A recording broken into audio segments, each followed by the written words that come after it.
Bonsoir à toutes et à tous. Merci encore d'être venus pour la troisième séance du séminaire sur les études psychédéliques, approche historique, séminaire atelier de doctorat du Centre Alexandre Kolleret.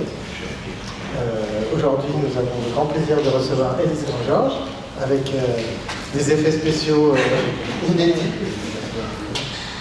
Manifestement, le vidéoprojecteur ne marche pas très bien, il manque de couleur, tant pis. Vous m'entendez à peu près? Oui. Je ne peux malheureusement pas régler le volume. Je vous inviterai à bien tendre l'oreille. Je rappelle que si vous le souhaitez, vous êtes absolument libre d'adhérer à la Société psychédélique française. Voilà, j'ai des petits bulletins là. Merci. Ça peut coûter 10 €, une modique somme, ou 20, ou même plus si vous le souhaitez. Les bulletins sont là, vous pouvez vous servir. On avait dit 20.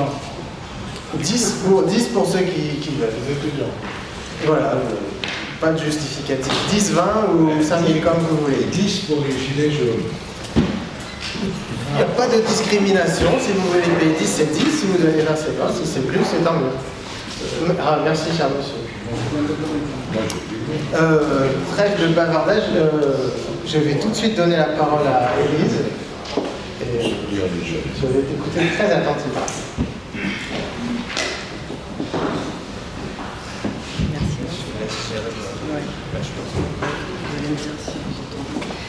Bonsoir à tous, est-ce que vous entendez bien? Non. Ouais. Et là? Ouais. Je sais pas si... Il n'y a aucune possibilité de... Ouais, le mieux c'est de l'avancer au max. Ok. Peut-être parler dessus. Ouais. Ok, bon. Bonsoir à tous. Alors, Vincent, merci pour ton invitation au séminaire. Je te remercie aussi plus largement pour l'énergie dont tu as fait preuve ces derniers mois pour valoriser les études historiques et pour aussi la fondation de la Société psychédélique à laquelle j'ai participé. Petite minute prosélyte, hein, j'invite tout le monde à souscrire si vous le pouvez, et en fonction de vos moyens bien sûr. Alors, pour ma part, ce soir, je vais vous présenter un pan de mes recherches de doctorat, un doctorat en histoire de l'art que je mène à l'université de Nanterre et que je suis en train d'écrire donc, sur la question d'un art psychédélique. Je vais ce soir présenter plus particulièrement les recherches initiales, une partie des recherches initiales en psychiatrie et en psychologie, donc des recherches en contexte expérimental qui ont mis en relation donc la création artistique et l'usage des hallucinogènes. Puis je terminerai sur un exemple dont a pu être pensé l'art psychédélique dans sa version populaire. Donc une étude très récente me permettra peut-être d'introduire le sujet. Elle a été publiée il y a quelques semaines. Elle a été menée par deux chercheurs en psychologie cognitive principalement, Louisa Projaskova et Dominique Lippelt, qui travaillent donc respectivement aux Pays-Bas et en Allemagne. L'étude a été menée à l'occasion d'un événement qui avait été organisé par la Société psychédélique néerlandaise. Donc on voit bien que les sociétés psychédéliques sont à l'avant d'un certain nombre de recherches. Elle a été menée dans un cadre assez libre, avec donc un panel de volontaires qui ont consommé une microdose de truffe. Il s'agit d'une dose relativement faible de 0,37 grammes. Et je le répète, cette expérience s'est déroulée dans un cadre non contraignant, donc pas en laboratoire ou en hôpital. Des tests psychométriques ont été réalisés par l'équipe avant l'ingestion et après l'ingestion. Et ces tests visaient à mesurer donc, les performances créatives dans deux de ces dimensions, celles qui ont trait à ce que l'on nomme la pensée convergente et celles qui ont trait à ce qu'on nomme la pensée divergente. La pensée convergente a été théorisée par Sarnoff-Mednick en 1962 et la pensée divergente par Joy-Paul Gifford donc en 1967. Alors, pour vous expliquer un petit peu les tests, concernant le premier, celle qui vise à mesurer donc, la pensée convergente, Il s'agit en fait plus précisément d'identifier une solution pour un problème qui est bien défini. Donc le test consiste à placer le sujet face à un tableau d'images que vous avez ici derrière moi, qui a une thématique. Il s'agissait pour ce test-là de trouver les images en rapport avec la thématique de l'eau. Et les sujets sont donc invités à trouver la solution le plus rapidement possible. Concernant le test qui vise à mesurer la pensée divergente, il s'agit de faire travailler les sujets sur un objet commun. Là, il s'agissait du stylo. Et on demande donc au sujet de penser les utilisations de cet objet commun. Et le test est ensuite analysé selon 4 variables. La maîtrise, donc sont calculés le nombre total de réponses du participant. La flexibilité, là on calcule le nombre de catégories différentes de réponses. Puis la précision de la réponse, qui permet d'évaluer l'élaboration de l'usage du stylo qui est pensé. Et puis l'originalité qui est calculée selon les statistiques des réponses de l'ensemble des participants. On considère une réponse originale si elle apparaît moins de 5% des fois dans l'ensemble du test, et très originale si elle apparaît moins de 1% des fois. Donc c'est dépendant de la créativité, liée à la pensée convergente et à la pensée divergente, répondent à 2 processus cognitifs distincts. La pensée convergente répond à la persistance cognitive et la pensée divergente à la flexibilité cognitive. La conclusion de l'enquête là, de 2018 invite à d'autres études. Elle précise dans ses conclusions que d'autres études doivent être menées, mais elle formule une hypothèse qui touche donc à l'optimisation d'un équilibre cognitif qui serait favorable aux performances par le recours donc aux microdoses de psychédéliques. Alors historiquement, je vais revenir un peu au fondement de cette mise en relation entre créativité et hallucinogène. Historiquement, d'Aristote à Jacques-Joseph Moreau de Tours, qui est un aliéniste français, l'association d'un état d'ivresse donc apporté par les toxiques et le comportement artistique est courante. On peut même dire qu'il s'agit d'une vulgate. Dans une perspective romantique, par exemple, la consommation de drogue permettrait l'exacerbation de la subjectivité. À l'époque contemporaine où le positivisme triomphe et depuis ce que Foucault a nommé la naissance de la clinique, on cherche bien sûr à comprendre les raisons psychophysiologiques de ce parallélisme entre ivresse et création artistique, et on pense même des caractéristiques physiologiques qui seraient spécifiques à l'artiste. Je renvoie pour cet aspect à la thèse de Julie Cheminot, qui s'appelle « Les évadés de la médecine, physiologie et philosophie dans l'art de la France de la seconde moitié du XIXe siècle ». Dans une perspective médicale, l'aliéniste Moreau de Tours lit par exemple l'effet des drogues qui sont dites aujourd'hui hallucinogènes. Alors lui travaillait particulièrement sur le hashish et la datura, qui est une plante de la famille des Solanacées, qu'il a donc étudié avec la folie et ce qu'il nomme donc le génie, selon des causes qu'il suppose physiologiques. Donc on pourrait nouer ici un lien entre les conceptions anciennes et les recherches plus contemporaines, mais un paradoxe demeure. Pour nouer ce lien, il faut résoudre, à mon sens, une difficulté épistémologique, car la notion de créativité telle qu'elle s'est développée donc historiquement à partir des années 1950 relève davantage des champs des sciences sociales et d'une compréhension qui serait culturelle et comportementale, donc des capacités humaines. La créativité n'est plus pensée comme une qualité propre à l'artiste, mais davantage comme un trait de la personnalité que l'on retrouve fréquemment donc dans la population artiste, bien sûr, pour des raisons socio-psychologiques. Donc, à l'heure des neurosciences et de la psychologie cognitive, il n'est plus question, bien sûr, d'essentialiser la figure de l'artiste en lui substituant la figure du génie. Les recherches récentes indiquent bien des mécanismes physiobiologiques, donc favorisant la performance créative, mais elles tentent aussi d'intégrer une compréhension sociale du cadre donc, dans lequel a lieu l'expérience de l'hallucinogène.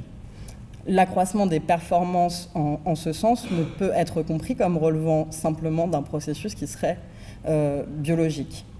Les études les plus récentes s'accordent sur le fait que la créativité relèverait, donc, en partie, je l'ai dit tout à l'heure, de la flexibilité cognitive, qui est un processus qui est lié au récepteur 5-HT2A, récepteur sérotoninergique, et certains hallucinogènes, on le sait, agissent sur ce récepteur. Il s'agit des hallucinogènes classiques, donc le LSD, la psilocybine, la DMT, entre autres.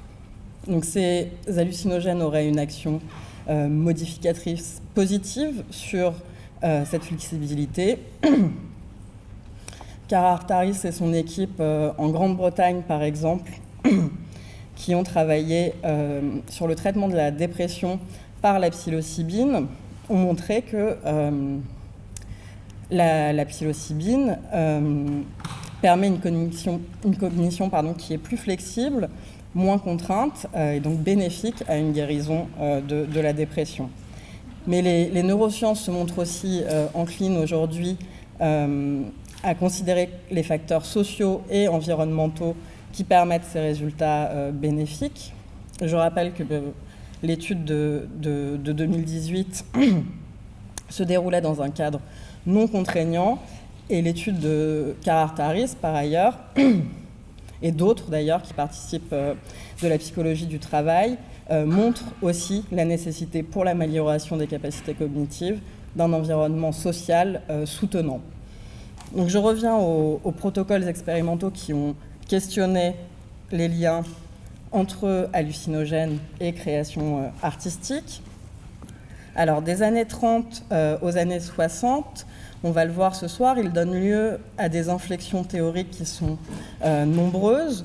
D'abord marginaux, en fait ces protocoles vont se multiplier dans les années 50 et dans les années 60 parce que le LSD est disponible depuis 1947 et qu'il a donné lieu en fait à un grand nombre de contenus scientifiques.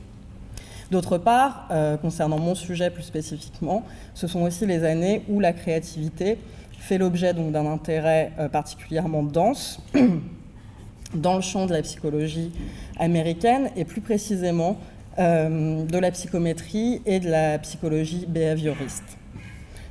Donc, après une présentation générale des protocoles expérimentaux historiques donc, qui prennent pour objet la production artistique, je présenterai plus précisément un protocole américain qui a été mené par une personnalité dont vous avez certainement déjà entendu parler, Timothy Leary, avec un de ses confrères qui s'appelle Frank Barron, donc un protocole qui vise à l'accroissement des performances et de l'expérience créative. J'espère montrer que l'idée même en fait, d'un accroissement de la créativité par les hallucinogènes, qui est aujourd'hui particulièrement considérée, c'était l'objectif de mon introduction. Il faut préciser que cette notion de créativité, elle est particulièrement valorisée économiquement aussi aujourd'hui, que cette idée, elle ne survient historiquement que tardivement en fait, et à la condition d'un renouvellement épistémologique qui est introduit par le terme même donc, de psychédélique. Et je voudrais peut-être aussi ce soir souligner l'intérêt de la pensée de Timothy Leary, qui est une pensée dense et complexe, qui mérite d'être revalorisée, parce qu'elle révèle, du point de vue historique, les enjeux théoriques de son temps, en dépassant un dualisme qui était peut-être jusque-là très ancré. Alors, concernant ces protocoles historiques, il faut savoir que ce que l'on nomme le paradigme psychotomimétique a été déterminant et majeur pour les protocoles les plus anciens. Il s'agit de penser que la substance hallucinogène va induire un état qui serait comparable expérimentalement, à la folie. Ce postulat, il domine les études sur les hallucinogènes des années 30 aux années 50. Ce postulat, il est redevable aux théories anciennes de Moreau de Tours, que j'ai évoqué tout à l'heure, qui est un aliéniste français. Et on doit son développement à un psychiatre allemand qui s'appelle Kurt Beringer, qui utilisait la mescaline dans les années 1920 comme support au diagnostic clinique. Les premières études de la mescaline, et plus tard des autres hallucinogènes, s'inscrivent très clairement dans ce paradigme. Juste pour précision, la mescaline, elle est issue de la synthèse donc, du peyote, et elle a été particulièrement étudiée au début du XXe siècle. Donc, un des premiers protocoles quantitatifs qui implique des artistes et l'usage de la mescaline a lieu à Londres, au sein de la Maudsley Clinic, dans les années 1930. Il est dû aux psychiatres Eric Gutmann et Walter Maclay, qui s'intéressaient dans leurs précédents travaux, d'une part à la pharmacologie et d'autre part à la production spontanée des malades qui pourrait servir, donc une production qui pourrait servir là aussi donc, de support au diagnostic. Je précise que Eric Gutmann vient d'Allemagne et qu'il était particulièrement sensible aux travaux de Beringer que j'ai cités précédemment. Et la plupart des psychiatres qui vont travailler autour de lui sont aussi des psychiatres allemands, ce pourquoi il y a eu plusieurs protocoles menés en fait en Angleterre. Alors, ils sont, Eric Gutmann et Walter Maclay, connus pour avoir analysé l'œuvre d'un artiste qui s'appelle donc Louis Wain. Ce qu'il faut peut-être savoir, c'est qu'ils ne l'ont pas suivi comme patients eux-mêmes, mais leur analyse est restée célèbre. Ils ont analysé donc cette série de dessins et de gouaches que vous voyez affichés, qui sont donc des dessins et des gouaches de chats. Ils perçoivent donc une évolution du dessin qui serait caractéristique de l'évolution du trouble de l'artiste, d'un trouble schizophrénique. Pour Gutmann et Maclay, cet usage de plus en plus fantaisiste de la ligne et l'intensité des couleurs, alors vous ne le voyez pas, vous verrez tout de couleurs très, très intenses ce soir. Donc, ouais. Cette évolution de la ligne et des couleurs, selon eux, reflète donc le développement de la maladie de Wayne. Cette analyse est aujourd'hui largement discutée par les historiens parce qu'il semblerait que les psychiatres aient eux-mêmes constitué en fait cette série. En tout cas, cet exemple vous permet de comprendre que l'on peut dans cette pensée, considérer donc l'évolution stylistique d'une œuvre en rapport avec l'évolution d'une maladie. En 1939, ils invitent des artistes à participer donc, à un protocole. On connaît peu de choses sur ce protocole. On ne sait pas exactement quel a été le cadre dans lequel ont été menées les expériences, ni le dosage de mescaline qui a été utilisé. Ce que l'on sait, par contre, c'est qu'un certain nombre d'artistes surréalistes anglais y ont contribué.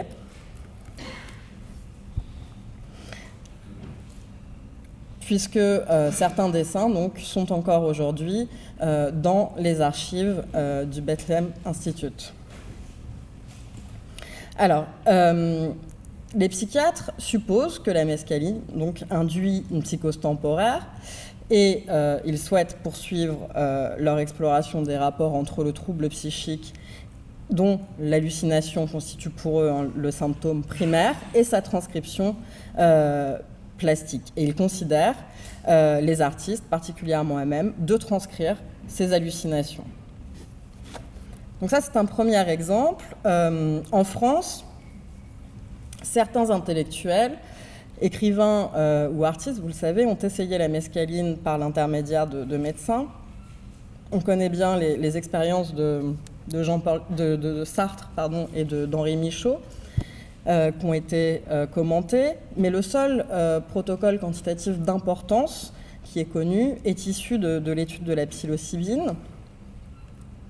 Il a été mené à Paris par René Robert au début des années 1960, dans le cadre donc, de l'obtention de sa thèse de médecine, une thèse qu'il réalisait sous la direction du docteur Jean Delay, qui était à la tête de la clinique des maladies mentales de l'encéphale de l'hôpital Sainte-Anne, un département, je le précise, qui est à l'initiative en France d'un grand nombre de recherches sur les hallucinogènes. Delay avait d'ailleurs lui-même réalisé un certain nombre d'études sur la mescaline dans les années 40. Puis, il a collaboré avec le professeur Roger Heim, qui était ici au Muséum, pour les premières études cliniques de la psilocybine, donc au tout début des années 60. Et il a initié donc autour de lui, auprès de ces jeunes étudiants, des études exploratoires de la psilocybine. Alors, le protocole de René Robert connaît 33 expériences avec 27 artistes. D'ailleurs, je remercie Guy Sagès d'être présent. Il a participé à ce protocole historique. Des artistes qui étaient donc des amateurs ou des professionnels, ça vous pourrez peut-être nous en dire un peu plus. Quelques-unes des œuvres ont été collectées et une documentation avait été présentée donc, en 2015 à l'occasion d'une exposition à Sainte-Anne, dont vous avez donc derrière moi la photographie du catalogue de l'exposition. Concernant le cadre de l'expérience, excusez-moi.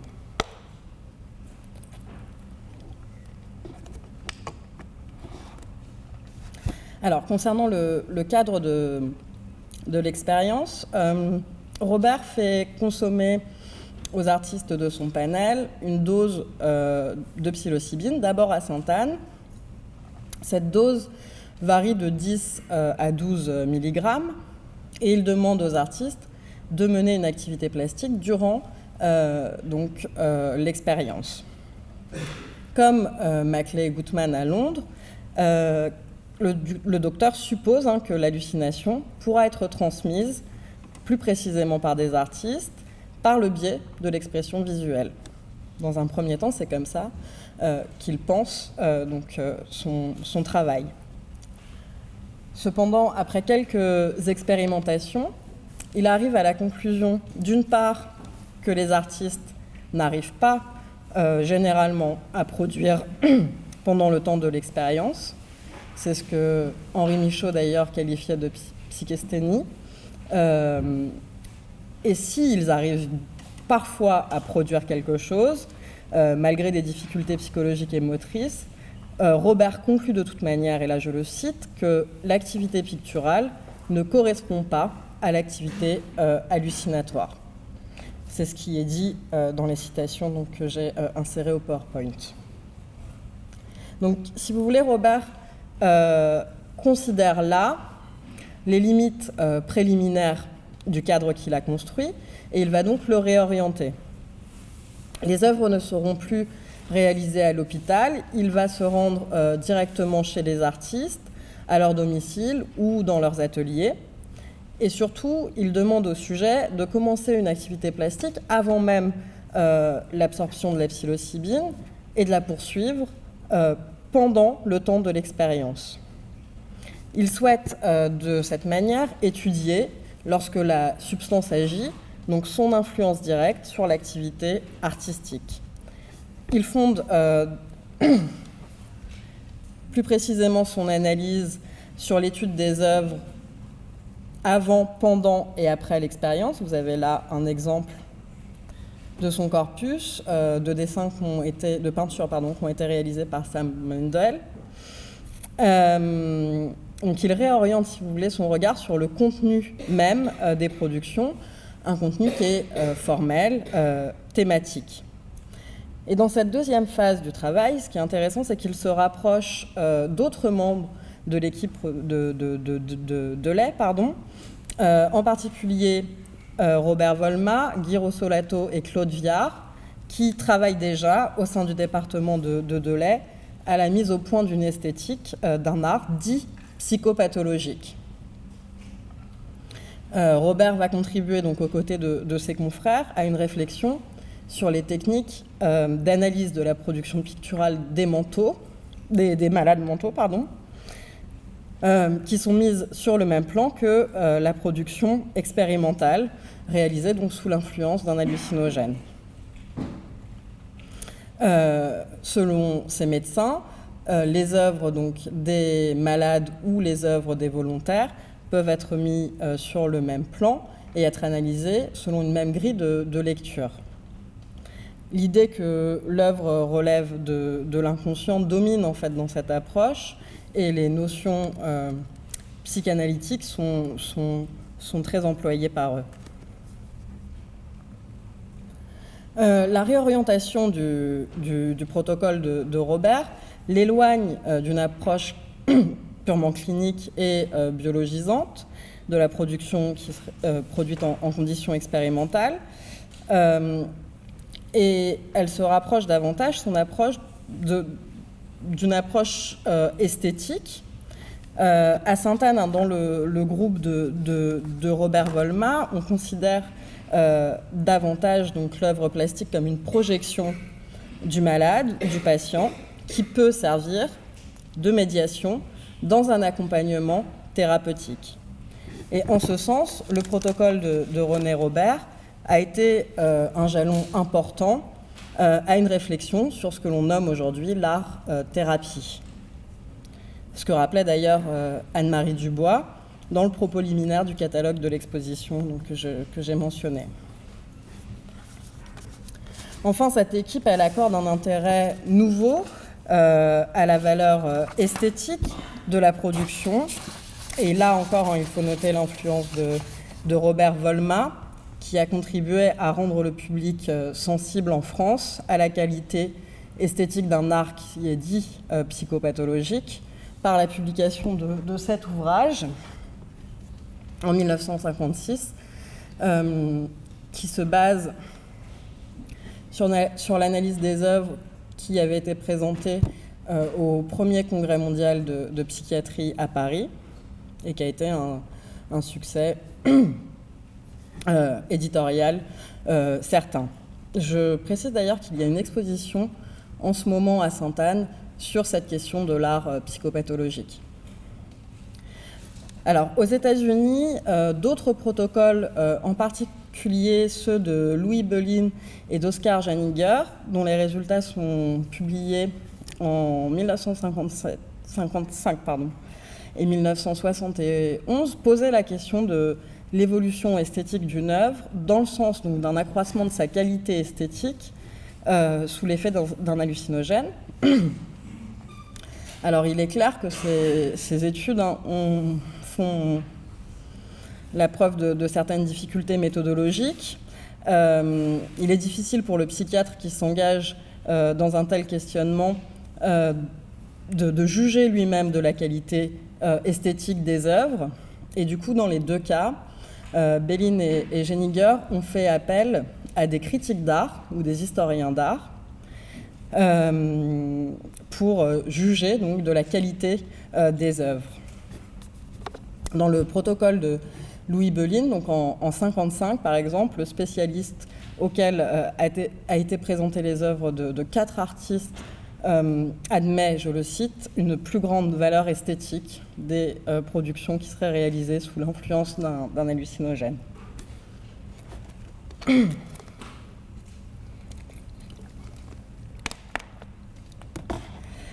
L'approche purement esthétique de la production plastique qui est induite par les hallucinogènes révèle une modification générale des conceptions sur l'action de ces drogues sur la psyché. Il semble, au travers de ces études, que cette action peut être positive. Alors si on trouve ça et là dans les premiers protocoles des hallucinogènes des mentions faisant état d'expériences favorables, il ne s'agit clairement pas de la norme, tant en fait on pense l'effet des hallucinogènes au regard de la folie, et que les conceptions liées à la folie sont, elles, négatives. Un changement de regard et une rupture théorique vont s'établir toutefois en 1957, lorsque le psychiatre Humphrey Osmond va introduire le terme psychédélique lors des conférences donc, de l'Académie des sciences à New York. Il s'agit d'un psychiatre bien connu dans le champ donc, des études psychédéliques. Il a travaillé au Canada. Et en 1957, donc, il propose ce terme psychédélique, et par là, il avance que l'expérience permise par les hallucinogènes a un intérêt en dehors du champ d'action de la psychopharmacologie et de la psychothérapie médicale. Il induit que la substance pourrait être utilisée par l'homme du commun, qui ne souffre d'aucune pathologie, pour modifier positivement son expérience. Alors, parallèlement aux États-Unis, les études sur les hallucinogènes se multiplient dans ces mêmes années. Je le répète, ça se justifie principalement par un maniement facile du LSD qui est distribué donc, à partir de 1947. Puis les études sur la créativité donc, se multiplient aussi dans le champ de la psychologie. Pour illustrer ceci, je peux évoquer l'ouverture donc, d'un institut qui va contribuer grandement aux études sur la créativité. Il s'agit de l'IPAR, qui est fondé donc, à Berkeley en 1949. C'est un centre qui va initier un grand nombre de recherches sur la personnalité, la performance et la créativité. Alors, ces membres ont généralement une approche quantitative. Ils vont contribuer à mettre au point un grand nombre de tests. Et dans ce contexte, donc en cette fin des années 50, les questionnements qui touchent à l'effet des hallucinogènes sur la production artistique sortent du champ psychiatrique et la substance n'est plus considérée exclusivement pour des effets pathologisants. Alors c'est dans ce sillage intellectuel que l'on peut comprendre le travail de Timothy Leary dont je vais à présent parler. Timothy Leary a mené en particulier une étude relative à la créativité avec un de ses confrères qui s'appelle Frank Barron, et tous deux ont été formés donc, à l'IPAR à Berkeley au moment de leurs travaux doctoraux. Alors la pensée de Leary, elle est souvent analysée au regard de ses écrits tardifs, des écrits populaires, et on peut le dire, qui sont parfois un peu cryptiques, mais dresser le cadre de son parcours universitaire initial permet d'inscrire sa pensée dans un parcours intellectuel qui est, à mon sens, assez caractéristique du renouvellement de la psychologie américaine des années 1950. Je ne sais pas si tout le monde est familier avec Timothy Leary. Non, bon, alors je fais un petit point biographique. Donc c'est un psychologue de formation. Il va adopter, lui, très vite, ce nouveau paradigme institué par le psychédélisme. Il est d'abord, dans les années 50, une figure assez éminente de l'institution universitaire. Il est titulaire d'un doctorat de psychologie qu'il a obtenu à Berkeley. Et il va obtenir un poste à Harvard dès la fin des années 50. Et à Harvard, il va travailler quasiment exclusivement sur les hallucinogènes dans un projet qui s'appelle donc le Harvard Psilocybin Project. Au début, ces recherches sont très bien accueillies. Léry communique ses travaux auprès de la communauté scientifique par les organes qui sont habituellement usités, donc les colloques, les articles universitaires. Et puis, progressivement, et à la suite de plaintes répétées des parents d'élèves et des sujets qui ont pu participer aux expérimentations, alors il a beaucoup travaillé avec des prisonniers et des étudiants, ses collègues et ses supérieurs vont mettre en doute, si vous voulez, l'acceptabilité des méthodes qu'il met en œuvre au sein donc, de cette grande académie qu'est Harvard. Donc il va être viré d'Harvard en 1963 à la suite d'un comité de direction. Harvard prend la décision de ne pas renouveler donc, le contrat et les fonds qui sont attribués à sa recherche. Et dès cette année 63, lui mène d'autres projets. Il va essayer de constituer un centre de recherche au Mexique sur l'expérience psychédélique, qu'il analyse de plus en plus comme étant une expérience mystique. Ça va être un échec aussi. Et il va donc, grâce à de généreux donateurs, s'installer à Millbrook. Ces donateurs, en fait, sont les descendants de vedettes hollywoodiennes des années 30, qui disposaient donc d'un gros patrimoine et lui mettent à disposition une très grande demeure dans laquelle il va fonder la Castelia Foundation.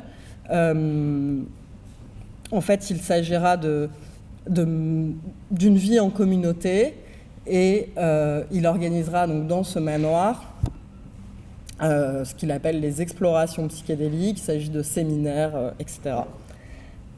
Donc ça va durer quelques années jusqu'à la législation sur les substances en 1966 qui ne permettent plus donc de mener des recherches. Et puis, il va devenir surtout quelqu'un de très surveillé par les autorités. C'est le moins qu'on puisse dire. Alors, Nixon aurait dit qu'il s'agissait de l'homme le plus dangereux d'Amérique. Pour se protéger, il va fonder une église psychédélique avec d'autres, dont le principal leitmotiv est de défendre la consommation de ces substances qui est devenue interdite. Il va finalement être arrêté pour possession de marijuana, il me semble, ce qui va amener à une fuite. Il va devoir fuir la justice américaine. Et alors là, son parcours, son exil va le mener vers différents horizons. Il fera un passage en Algérie auprès des Black Panthers, puis il se retrouvera en Europe, en Suisse. De nombreux intellectuels vont essayer de soutenir sa cause. Surtout, en fait, il devient, à la fin des années 60 et au début des années 70, une des icônes de la contre-culture, bien sûr. Donc voilà pour son parcours, rapidement. Mais je reviens un peu à sa formation et à ses débuts en tant que psychologue. Léry est un psychologue de formation behavioriste. De la psychologie behavioriste, il va tirer un certain nombre de méthodes et de concepts, mais très vite, en fait, il va se détacher de cette école qui peut être un peu étroite, et ce détachement a lieu dès le début de sa carrière. Alors, ces premiers travaux sont très remarqués dans le milieu académique et ils touchent... J'avais intégré le visuel de sa première publication, c'est pas très grave, vous avez le titre. Donc ces premiers travaux touchent à l'étude de la personnalité, ils s'inscrivent bien dans le programme de l'IPAR. Alors il reprend, Léry, donc les usages traditionnels en psychologie behavioriste des notions de niveau de personnalité, mais il inclut à ses observations et à son analyse, et c'est là toute son originalité, et ça va être déterminant pour la suite, les rapports interpersonnels. Son premier ouvrage est très remarqué. Il y met au point un outil qui s'appelle le Léry Circle, qui est encore utilisé a priori par certains thérapeutes. Il s'agit d'un modèle représentationnel, un modèle conceptuel circulaire qui est divisé en 16 catégories. Et chacune des catégories caractérise donc un type de comportement. Voilà à peu près pour les éléments donc, de son travail de doctorat. C'est à l'occasion de ce travail qu'il rencontre Frank Beron, ce qui inaugure une longue amitié. Frank Beron, lui, va travailler plus spécifiquement sur la créativité. En 1958, Beron invite Léry au Mexique, ils voyagent ensemble, et c'est à l'occasion de ce voyage que Léry donc, aurait consommé pour la première fois des champignons hallucinogènes. L'année suivante, je le disais en 1959, il obtient un poste à Harvard, d'ailleurs par l'intermédiaire de Frank Beron, et ses recherches s'orientent alors sur l'étude des hallucinogènes. Et il est amené en 1961 à collaborer à nouveau avec Frank Beron sur la question de la créativité. Alors, concernant ce protocole, donc Léry entame en 1961 une étude avec 40 volontaires qui sont des étudiants en art à la Rhode Island School of Design. Ces étudiants passent individuellement un certain nombre de tests donc qui sont utilisés traditionnellement en psychologie pour l'étude de la créativité. Les étudiants sont ensuite divisés en 2 sous-groupes à qui donc sont proposés des jeux de rôle. Aux individus du premier groupe, on demande de jouer une personne originale et créative, et à ceux du second, on demande de manière autoritaire de jouer une personne intelligente. Des tests sont à nouveau réalisés et il apparaît que le premier groupe accroît ses résultats quand le second les décroît. Alors Beron et Léry analysent cela de 2 façons. D'une part, la créativité n'est pas une qualité substantielle, elle peut augmenter ou décroître dans certaines conditions. Et d'autre part, la performance créative est en lien avec le climat interpersonnel, donc social, dans lequel évolue le sujet. Alors, dans une seconde étape du protocole, qui est nommée Feedback Study, et avec un nombre d'étudiants restreint cette fois, les 2 psychologues mènent des entretiens individuels. Alors, je ne sais pas si je l'ai précisé, mais pour l'instant, il n'y a pas de consommation d'hallucinogènes dans cette phase de l'étude. Donc, deuxième étape du protocole, les 2 psychologues reviennent avec les étudiants sur les résultats, sur les expériences et les tests. Ils expliquent en fait aux étudiants les scores et leurs variations. Selon les mots de Beron, ils enseignent les tests au sujet d'après l'idée que la créativité n'est pas une qualité intrinsèque, mais bien un positionnement social qui peut être appris et appréhendé dans un climat interpersonnel positif. Alors, en 1962, Léry présente ce travail donc, mené avec Beron à l'occasion d'une conférence importante sur la créativité qui a lieu dans l'Utah. Il s'agit d'une de ses dernières contributions académiques, peu de temps donc, avant son installation à Millbrook. Il y présente donc, les grandes conclusions des vastes projets académiques qu'il a menés à Harvard sur l'expérience psychédélique comme expansion de conscience.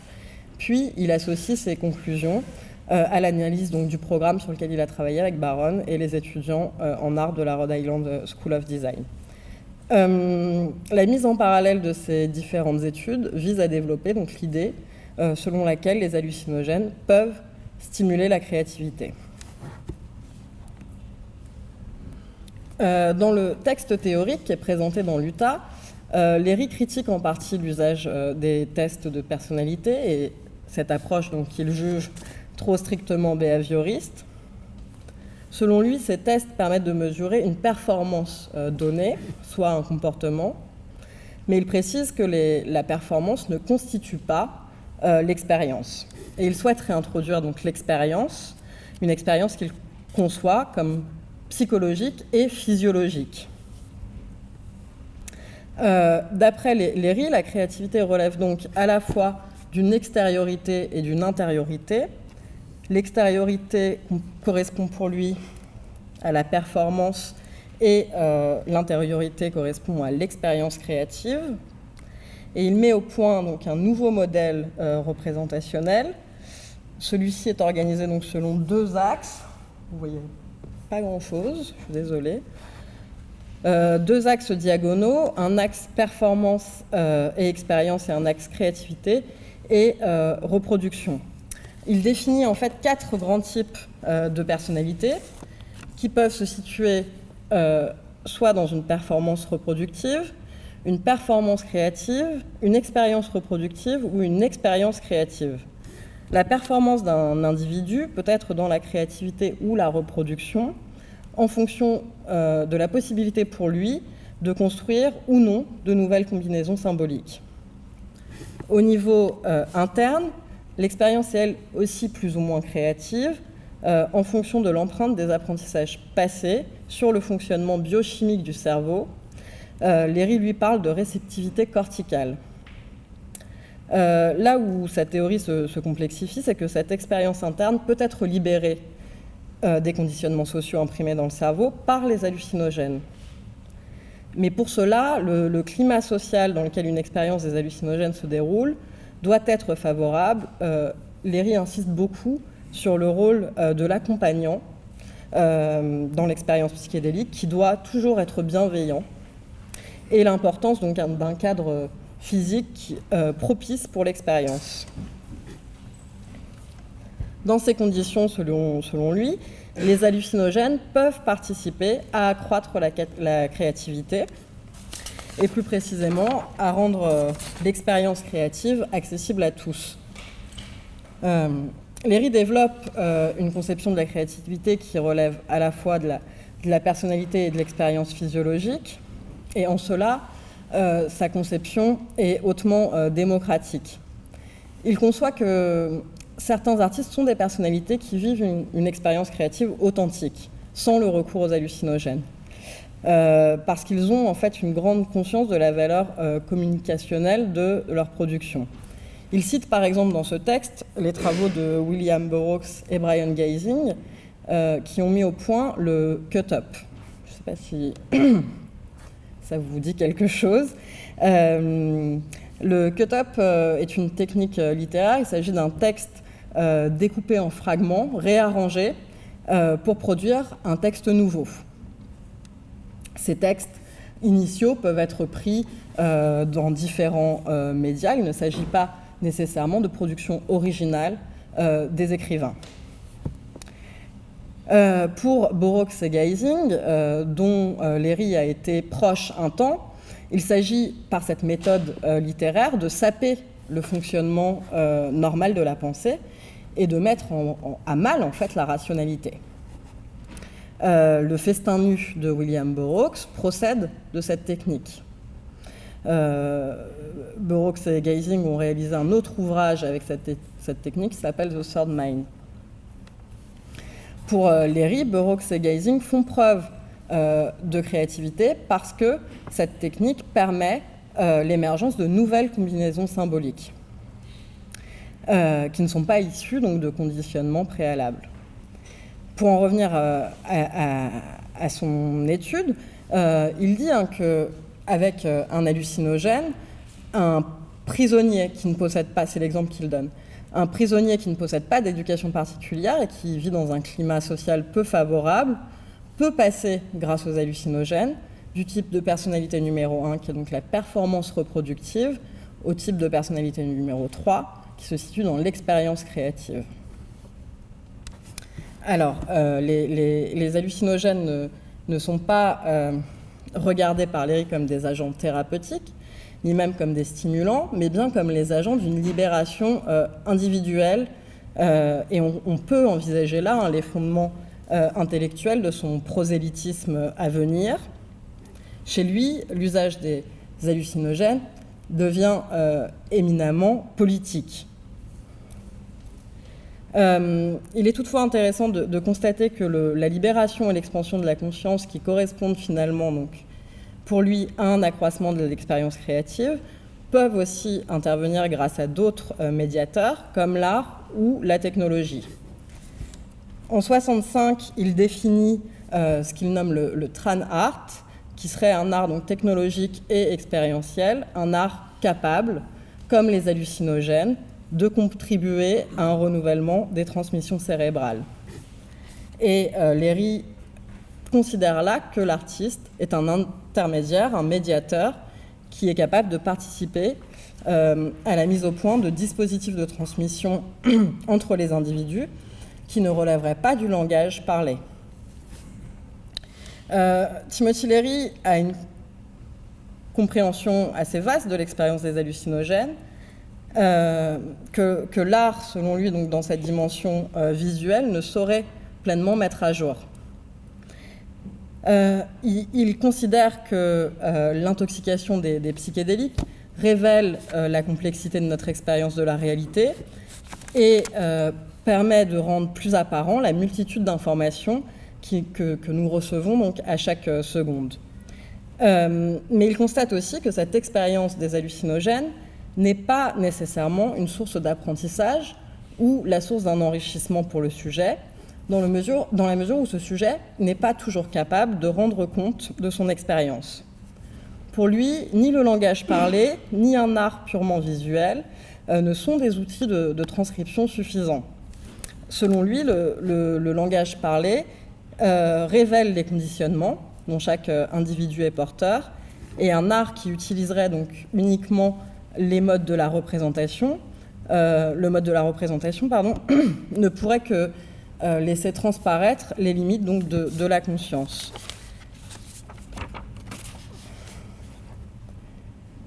L'exemple qu'il donne, c'est que nous pouvons penser ou parler au rythme de 3 mots chaque seconde, mais des millions de signaux nous arrivent chaque minute. Ce qui montre bien qu'il y a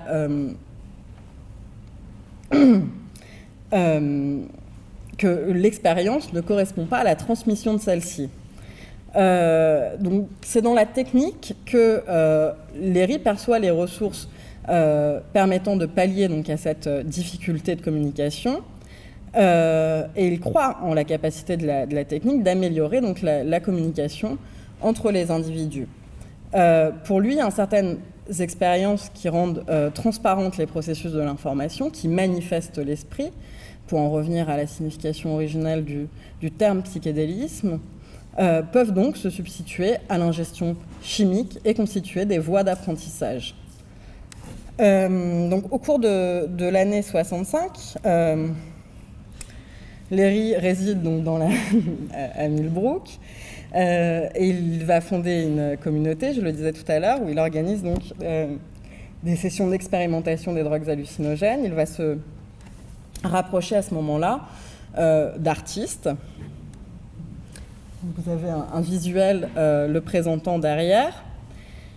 Il rencontre de jeunes artistes new-yorkais, dont Richard Altcroft et les membres de la communauté ESCO, avec qui il va donc collaborer et essayer donc de mettre au point cet art technologique qui serait capable de transmettre l'expérience psychédélique. Richard Altcroft va essayer donc de mettre au point un dispositif qui est connu donc sous différentes appellations, Analog Projector ou Infinity Machine, ça dépend des sources. Alors, d'après les photographies, le dispositif donc, comprend un projecteur à l'intérieur duquel se trouve un cylindre qui contient des éléments décoratifs et des visuels avec des figurations en suspension donc dans un liquide. Lorsque le projecteur est en marche, donc ça donne ce genre de choses. On a donc des images figuratives, non figuratives, asymétriques. Parfois, il y a des images figuratives, ceci dit, mais fragmentés sur des fonds de couleurs vives. Le dispositif d'Alcroft est celui, très clairement, à la base des light shows. Et il va contribuer donc à des événements organisés par Timothy Leary, donc entre 65 et 66. Vous aviez là un visuel de Timothy Leary devant un théâtre du sud de Manhattan, événement auquel donc, a participé Alcroft. Lors de ces célébrations, donc, des images étaient projetées sur plusieurs écrans et elles étaient donc intégrées à des dispositifs plus larges. Il y avait de la musique qui accompagnait ces projections. Il s'agissait en fait par tout ce dispositif d'instaurer un climat qui serait propre à la méditation et à la communication, à une forme de communion collective. Alors Leary, bien sûr, arrivait sur scène à un moment de la soirée et ses discours prenaient la forme de prêches en faveur donc, d'un culte psychédélique. Il incitait à l'adhésion donc, à une église qu'il venait de créer. Alors, par la suite, Alcroft a développé un peu les applications de manière indépendante, en multipliant les projecteurs et les espaces de projection et en ajoutant des miroirs. On comprend là que Leary essaye de penser de nouvelles formes artistiques, des formes immersives qui sont censées provoquer chez le spectateur des effets d'ordre neurologique. La saturation de l'espace induit, comme les drogues psychédéliques, en tout cas c'est ce qu'il pense, une perte de repères spatio-temporels. Par ailleurs, Alcroft essaye aussi à cette époque de penser un autre dispositif artistique.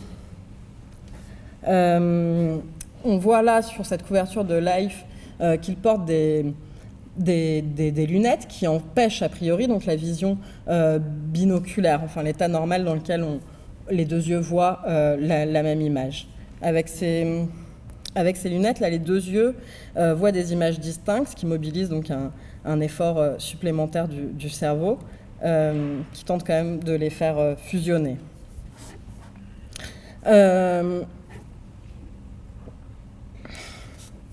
Dans une interview accordée à un journal, donc en 1966, Richard Alcroft précise donc l'intérêt social qu'offre pour lui l'expérience des hallucinogènes. Il explique que cette expérience permet une meilleure compréhension de la nature humaine, qu'elle permet, cette expérience, de comprendre les enjeux de la survie de l'espèce, ce qui constitue selon lui un prérequis à la formation des artistes et des techniciens, donc à qui il attribue un rôle majeur de pédagogue. Pour Alcroft et pour Leary aussi, ce sont les artistes et les techniciens qui pourront construire la société de demain, en réalisant en fait des environnements et des habitats en rapport avec la véritable nature de l'expérience humaine. Et les travaux postérieurs de Richard Alcroft se tournent d'ailleurs vers l'architecture. Alors,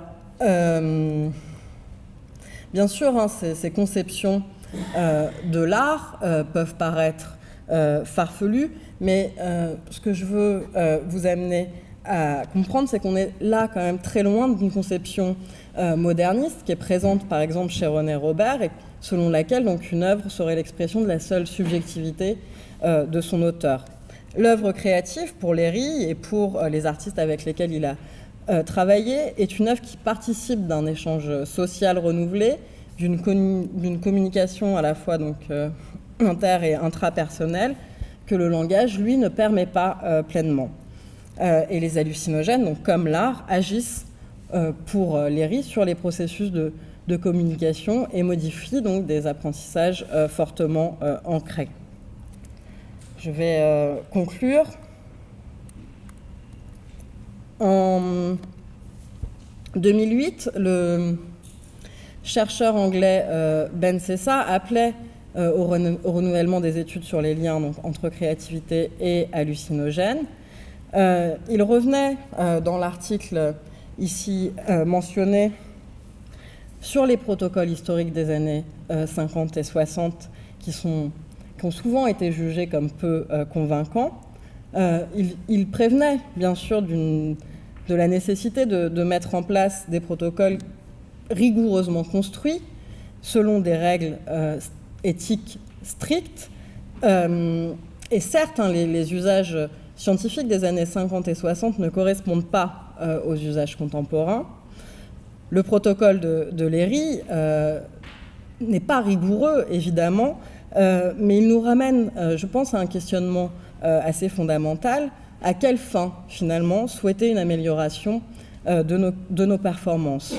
Pour Léry, l'amélioration des performances peut entraîner une modification de l'expérience et, in fine, une révolution individuelle et sociale.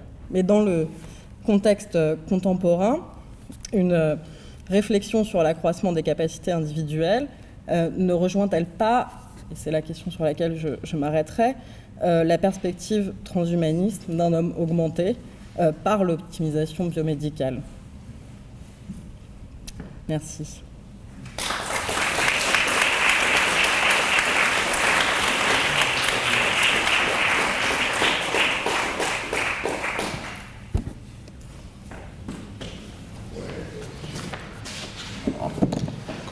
Merci beaucoup, Elise, c'était vraiment passionnant. Est-ce qu'il y a des questions? On a un petit temps d'échange, il faudra absolument qu'on quitte la salle à la nuit. Mais en attendant, si vous avez des questions, des remarques...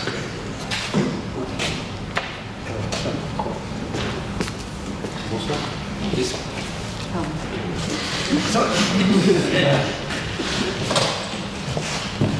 Est-ce qu'il y a des traces de la rencontre entre Léry et Hoffman à l'époque? Ah oui, ils se sont rencontrés. En fait, Léry était très proche dans ses premières années à Harvard, entre 59 et 61, très proche de personnalités comme Osmond, Huxley, et tout à fait, il a été en contact avec Hoffman, ouais. Les grandes figures de l'étude des psychédéliques. Alors oui, en fait, il a été un peu... C'est une figure intéressante pour ça, parce que c'est quelqu'un qui a beaucoup créé de contacts, en fait, Léry, et qui était au cœur de plusieurs cercles, à la fois les cercles scientifiques tout à fait sérieux, et en effet, les cercles hippies de Californie et de New York. J'ai une question. Je n'ai pas lu l'article de Ben Sessa et j'étais curieux de savoir s'il avait connaissance des recherches qui ont été menées à l'hôpital Sainte-Anne, toutes les recherches françaises. Oui, il les cite. Ah, d'accord. Oui. Il est cité dans l'article. C'est un article qui est court, hein, mais avec une bibliographie importante qui se réfère à un certain nombre de protocoles historiques.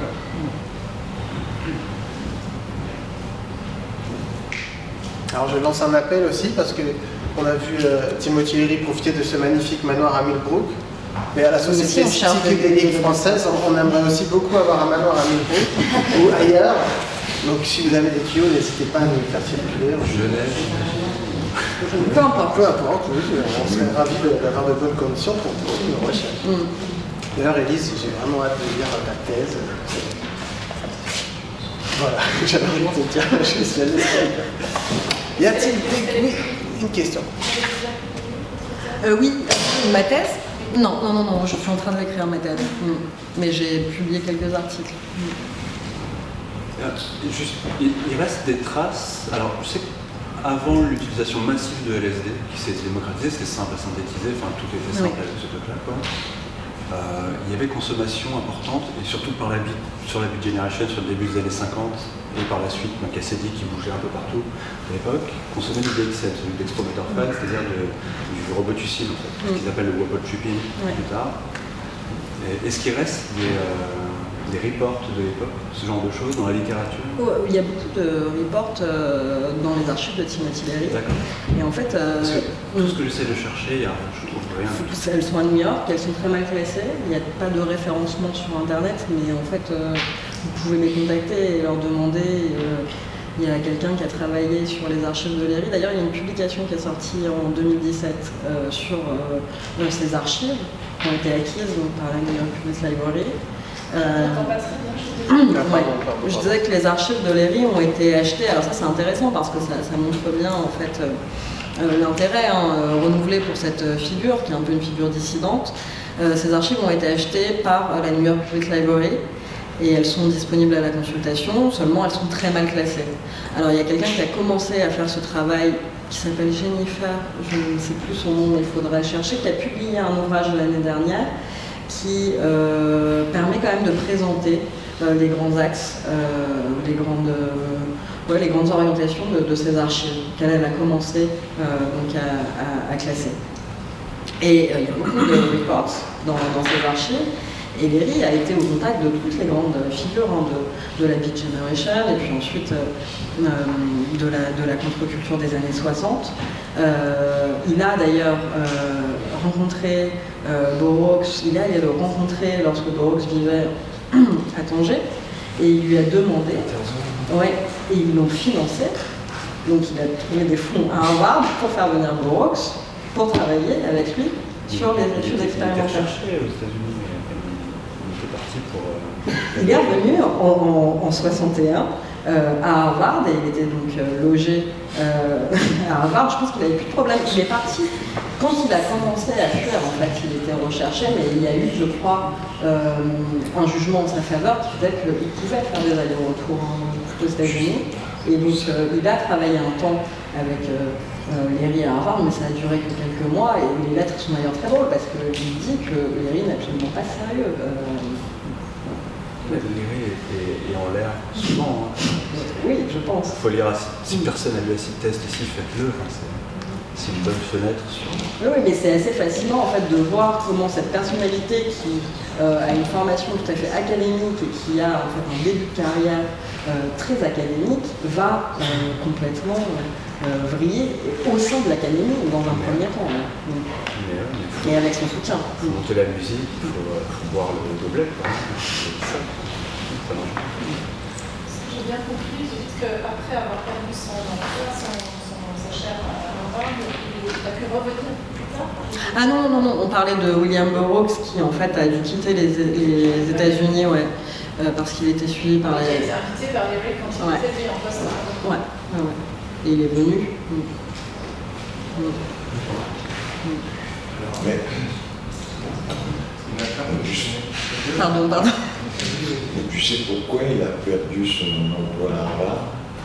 Il a perdu, à la suite d'un comité de direction, en fait, a été décidé d'arrêter de financer ses travaux, mais c'est pas... il y a eu des plaintes de parents d'élèves, en fait, multiples, dans l'année 62, qui ont contribué à son éviction. Tu vérifieras, parce que toi, tu es très calé là-dessus avec Timothy Leary. Moi, j'ai une autre version. Il paraît qu'il a commandé 1000 pilules de LSD. À 100 doses? Alors, c'est une époque où, en effet, il y a beaucoup... 1000, je ne sais pas, je ne veux pas dire si... Mais alors, la liaison avec la plainte des parents d'élèves, ça fait sens un peu quand même. Il paraît que ça, moi, on m'a dit que ça a fait un véritable scandale.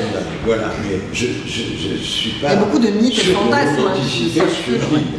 Il est viré assez poliment en réalité. Voilà, on en fait bien souvent un épisode de son... Il a été chargé de conspiration, de prévision d'empoisonnement, apparemment pour verser 50 centilitres de LSD dans les réservoirs d'alimentation de la ville de San Francisco. Enfin, il y a des trucs Est-ce que juste de dire si à cette époque-là, Moi, ce que j'ai vu dans les archives... Il n'y avait que Sandoz qui produisait, on n'en produisait pas aux États-Unis. Non. En fait, justement, Léry, il y a bien quelque chose lié. Il est en 62, il multiplie les contacts avec les laboratoires américains. Il y a beaucoup de laboratoires américains à l'époque qui synthétisent le LSD. Et en effet, il demande des substances pour la recherche partout. Il y a de très nombreux courriers où il demande en fait d'accéder, d'autant plus que c'est les années aussi où il essaye d'ouvrir ce centre au Mexique. Donc il a des besoins en fait. Je pense que c'est un fantasme et que ça vient quand même de quelque chose de vrai. Le nombre de doses me paraît... Je sais qu'à ce moment-là, si tu veux, c'était pas... les buvards étaient faits par les dealers. Sandoz, c'était un tube soit de 10 milligrammes, avec le caillou dedans. Et puis c'est pas une grande technique pour diluer et faire du buvard, mais c'était pas vendu, enfin c'était pas donné par Sandoz en buvard. Non. Bien sûr. Alors, il y avait une question là-bas tout à l'heure. Oui. Dans ces années-là, justement, il y a une affaire en France, dans le Gard, à Pont-Saint-Esprit. Voilà, je me demandais. Ah oui. Vincent, toi, tu sais peut-être plus, mais ça aussi, c'est pas... J'ai trouvé des choses dans les archives Haim, Roger Haim en parle, et il est persuadé que ça n'a rien à voir avec le LSD. Et a priori, Hoffman non plus. Ouais.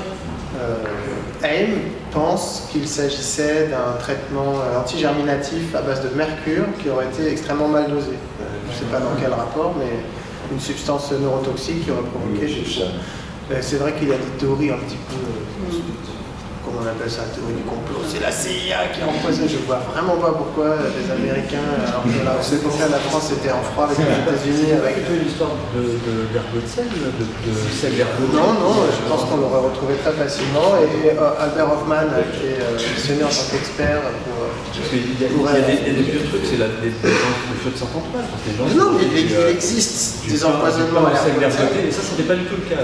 Mais il y a eu le problème avec le boulanger de Pont-Saint-Esprit. Non, le pain était certainement contaminé, mais selon les spécialistes, enfin, je pense qu'on ne peut pas trouver meilleur spécialiste de l'ergot de sel qu'Albert Hoffman, ça n'a rien à voir avec l'ergot de sel. Et avec le LSD. Haim pensait que c'était un traitement à base de mercure qui aurait été dosé de manière absurde, et voilà, on ne saura sans doute jamais. Une question là-bas. Elise, vous nous avez présenté plein de choses sur la créativité. Est-ce que c'est le mauvais coup de vous demander pour vous ce que c'est la créativité? Mais c'est un peu la question que j'essaye de poser au travers cette présentation, c'est-à-dire que cette notion, elle n'est pensée véritablement que dans les années 50 et par des psychologues behavioristes, donc qui eux tentent de mesurer quantitativement en fait cela. Qu'est-ce que c'est pour moi? Je ne sais pas, moi je suis historienne et j'essaye de comprendre en fait comment les auteurs qui utilisent cette notion, qu'est-ce qu'ils mettent ces auteurs sur cette notion en fait. C'est ça que moi j'essaie de faire. Mais aujourd'hui, vous voyez par exemple Ben Sessa, donc, en 2008, parlait donc des études plus anciennes liant donc l'acte créatif et l'effet des hallucinogènes comme relevant donc, des études sur la créativité. Alors qu'il y a des études qui sont antérieures à la conceptualisation même de cette notion de créativité. Ça pose problème parce qu'on ne parle pas tout à fait de la même chose. Je suis curieuse de savoir pourquoi je recherche ces derniers jours. C'est pour ça que je viens. Je n'ai pas pu assister à d'autres présentations dans le cadre de cette étude. Mais je suis intéressée de savoir pourquoi, par exemple, vous avez choisi ce sujet maintenant. C'est-à-dire, pourquoi ça revient. Je crois comprendre qu'en 2016, il y a eu, peut-être que vous allez me corriger si j'ai tort, une sorte de retour, en tout cas sur le plan scientifique, à des expérimentations faites à base de LSD. Tout à fait. Après une grande, presque 70 ans d'interdiction. Et Et voilà. Et en fait, je m'intéresse à savoir pourquoi. C'est pour ça que moi je suis artiste, c'est ce point-là, cette chose-là qui m'intéresse. L'art psychédélique a duré très peu d'années. Après, oui, puis toutes ces productions, ça a été assez bref. Et après, c'est passé par, je crois, une période où c'était un peu ringardisé. Mais je pense que ça revient dans quelque chose qui est en train de surgir, mais comment dire, formellement, qui rappelle ça. Alors, il y a deux choses dans ce que vous êtes en train de dire. D'une part, une renaissance des études sur les psychédéliques, sur les drogues dites hallucinogènes. C'est ce qu'on nomme la renaissance psychédélique. Ça, c'est sur le plan scientifique. Sur le plan scientifique. Cette renaissance, elle a lieu, si je ne m'abuse, depuis les années 90. En réalité, elle a commencé, en tout cas, à être amorcée. Oui, il y a les influences de Strassman avec la DMT. C'est ça. Mais ces dernières années, en effet, il y a des études qui sont réalisées dans certains pays, comme donc, les États-Unis, la Grande-Bretagne. Il y en a une en ce moment sur John Hopkins, oui, tout à fait. Ouais. Sur les entités dans les... Ouais. Enfin, il y a un certain nombre de pays qui ont autorisé les études expérimentales. C'est récent. Oui, ça a été amorcé dans les années 90, et c'est vrai que ça se... Mais il y a quand même des difficultés de financement pour ces études, en fonction de laboratoires en vérité. Ouais. Il y a la New York University, il y a Johns Hopkins à Baltimore, il y a l'Imperial College de Londres, King's College de Londres. Il y a quelques équipes. Ce sont les équipes scientifiques. Oui, voilà. Et alors, qu'est-ce qui vous a fait choisir ce sujet C'est une lourde question. Je sais pas. C'est intéressant de savoir qu'est-ce qui fait que. Enfin, bon, c'est très personnel, bien sûr, mais en fait, vous êtes vraiment sur ce double champ, en fait. La créativité, l'art et la science. Oui. Est-ce que vous êtes arrivé par la par le versant populaire, je dirais, de l'art psychédélique. Que ça a attiré mon attention depuis de nombreuses années. Et qu'aujourd'hui, oui, mon travail consiste à étudier comment cet art psychédélique a été pensé. Existe-t-il un art psychédélique finalement? Il existe des manières de penser l'art psychédélique, je crois. Oui. Parce que ce qui se produit aujourd'hui, ça n'a absolument rien à voir avec ce qu'on peut qualifier de psychédélique des productions de mode, des productions musicales, mais pour ce qui est vraiment des productions plastiques, c'est très difficile. C'est très difficile. Est-ce que les chats qu'on a vus, c'est quand même, ils sont magnifiques. Et d'ailleurs, ça date de quand Ça date donc ça des années 20.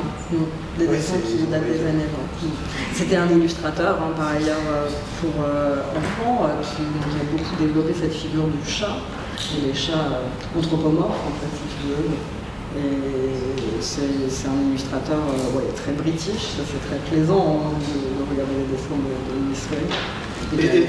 Est-ce que c'est au fur et à mesure de l'avancement de l'expérience Mescalini qui produit ces chats? Non, mais c'est pas sous Mescalini. C'est même pas sous Mescalini. Ce que disent Goodman et Maclay, c'est que ces dessins montrent l'évolution du trouble schizophrénique de l'artiste. Mais c'est eux qui, en fait... Mais c'est eux qui ont récolté. J'ai lu un article récent d'un Irlandais, un chercheur en Israël, qui disait qu'en fait, ils auraient collecté eux-mêmes ces dessins. Ils n'avaient pas pour patient cet artiste.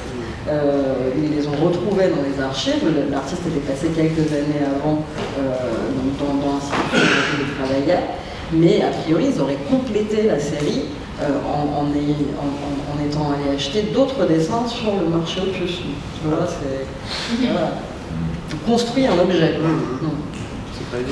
pour appuyer une théorie. Ouais. Alors, si selon laquelle tu peux lire la maladie du patient dans ses dessins. Je viens de penser à quelque chose. Pour les amateurs, il y a une galerie d'art, enfin une librairie-galerie à 2 pas d'ici. Bon, là, ça risque d'être donc c'est pas sûr. Rue La Cépède, la librairie-galerie Louis Rosen, je ne sais pas si vous connaissez, mais elle expose des affiches de concerts des années 60, de la côte ouest des États-Unis, notamment les concerts au Fillmore, donc toute la musique de la vague hippie années 60. C'est magnifique pour les amateurs, il a vraiment une collection. Oui, il est très sympathique. Il est super sympa, il s'appelle Stéphane, c'est à deux pas ici. Si vous y allez, n'hésitez pas à lui dire que Vincent lui passe le bonjour. Pourquoi pas, après tout. Combien de temps Est-ce qu'il y a d'autres questions? Moi j'étais curieux de savoir, parce que... Ah oui. Alors allez-y. Moi je voulais vous poser une question tout à l'heure. Vous avez parlé vous avez montré sur votre projecteur un symbole circulaire qui détermine 4 types de personnalités. Et alors moi cette message-là je ne l'ai pas totalement saisi parce que je voulais savoir comment, par exemple, voilà, les 4 performances créatives, expériences créatives, et vous avez parlé d'autres personnalités qui sont... Dans la reproduction, dans la performance en fait reproductive, c'est-à-dire lui distingue ce qui a trait donc, à l'expérience, à votre singularité, à vos caractéristiques psychologiques et physiologiques, donc ça c'est ce qui relève de l'intériorité et de l'expérience, et à la performance correspond ce qui a trait davantage à vos capacités en fait. C'est vrai, c'est l'étude faite sur les personnes après avoir consommé.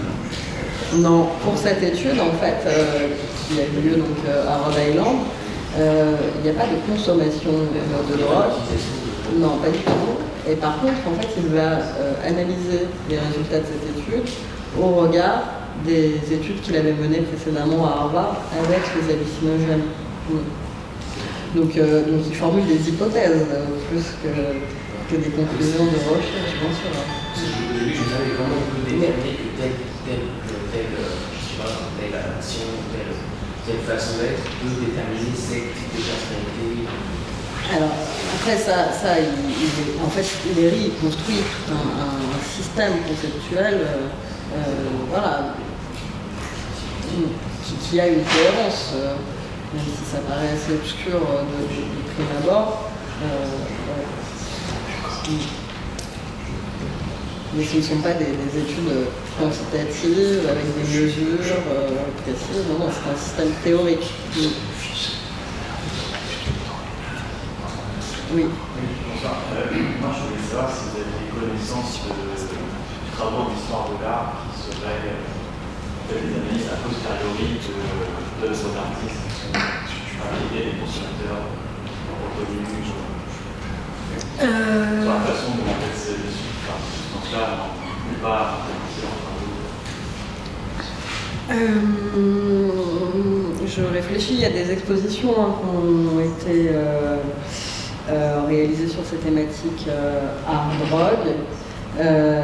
Et je citais tout à l'heure aussi 2 études donc, qui avaient été réalisées aux États-Unis en 1955 et en 1971 de scientifiques donc, qui s'appellent Belin pour celui de 1955, pour l'étude de 1955, et Janiger. C'est Janiger, vous pouvez trouver des choses sur lui. Avec une étude qui avait été réalisée en 1967 où lui donc, avait fait appel à un historien de l'art pour analyser donc, les modifications de l'œuvre sous l'action du LSD. C'était le LSD qui utilisait. Et il faisait reproduire en fait un modèle. Dans le protocole, il demandait à des artistes de reproduire, c'était une poupée, je ne sais plus, indienne, il me semble, et il demandait donc aux artistes de dessiner cette poupée, et ensuite il faisait évaluer les dessins par un historien de l'art. Et bon, il faut se demander la légitimité du jugement. De quoi on parle en fait J'ai aussi une question. Est-ce qu'on a fait ce type d'études aussi avec la musique, quoi, sur la créativité musicale? Parce qu'il y a eu quand même tellement de choses, on a fait des trucs sur la matière. Moi, je ne connais pas d'études scientifiques. Non, je sais que par rapport à la musique, les gens ont cherché à créer les musiques appropriées, en tout cas des sélections musicales appropriées pour faire l'expérience, notamment récemment. Mais la créativité, disons, des études de créativité musicale, je n'en ai pas connaissance. Ça ne veut pas dire qu'il n'y en a pas, mais j'espère qu'on en aura entendu parler, mais ça nous a peut-être échappé. Ouais. Après, Le film expérimental. Ah oui, en cinéma, oui, il y a des choses. Ah oui, Le film en musique, c'est évident qu'il y a toute une génération. ah oui. Mais est-ce qu'il y a des études là-dessus? Oui, bien sûr qu'il y a des productions artistiques, mais est-ce qu'il y a des études sur ces productions artistiques? Moi, je connais un texte. Il y a une différence entre les mêmes qui consomment du monde, ce qui crée. Ouais. Moi, je connais un texte d'un sociologue issu de la tradition des cultural studies qui a parlé de formes musicales et de l'adéquation de ces formes avec le mode de vie. Mais c'est un texte qui est issu de la sociologie, c'est pas un texte des sciences type neurosciences, quoi. Ouais. Et il y a peut-être des choses, je sais pas, dans les études très contemporaines, mais je crois pas. Non, je ne crois pas. Bah non, parce que c'est très limité. Et donc, moi, je me porte volontaire. C'est noté. Alors, on vous donne rendez-vous pour la prochaine séance le 28 janvier. Donc, notez bien. Donc, pareil, essayez d'arriver en avance si possible. On espère pouvoir écouter Martin Fortier sur toujours des questions de flexibilité cognitive et de créativité. Je rappelle aussi que vous êtes tout à fait libre d'adhérer à la Société psychédélique française. Ça nous permet par exemple de payer des billets de train, des personnes qui viennent de loin pour venir s'exprimer dans ce séminaire. N'hésitez pas à venir auprès de moi si vous souhaitez supporter la cause. Merci encore et bonne soirée à toutes et tous.